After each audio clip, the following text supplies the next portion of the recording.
না, বাঁচা সম্ভব না।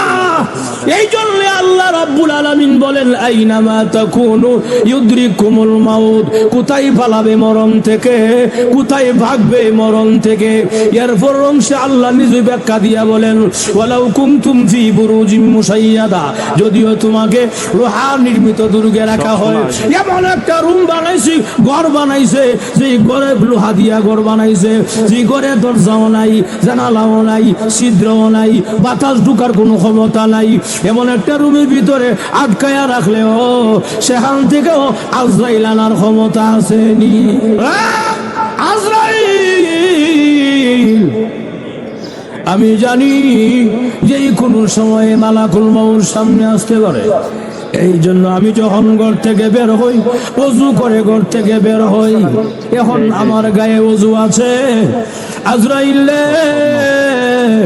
দেখছুনি আমার কান্দের মধ্যে কি আছে? বলে গামছা, পুরান গামছা। এই গামছাটা হলো আমার রাস্তার যায় নামাজ। যখন নাকি নামাজের সময় হয়ে যায়, আমি গামছাটা যায় নামাজ বানায়া দিয়া জমিনে মহান আল্লাহর কুদরতি কদমে সেজদায় পড়ে যাই।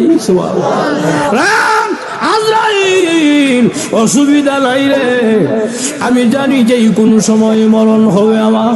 তবে আমার মনে হয় আমার পরিবারের সঙ্গে আজকে আর সাক্ষাৎ হবে না, আমার বাচ্চাটার জন্য আর মজা নেওয়া হবে না। অসুবিধা নাই রে, দুনিয়া দেখেছি জীবনের কাউকে যদি ফাঁসি দেওয়া হয় সরকারি আদালতে, জীবনের শেষ মুহূর্তে একটা ইচ্ছা পূরণ করা হয়, তাকে ইচ্ছা পূরণ করা হয়। আজরাইল এটা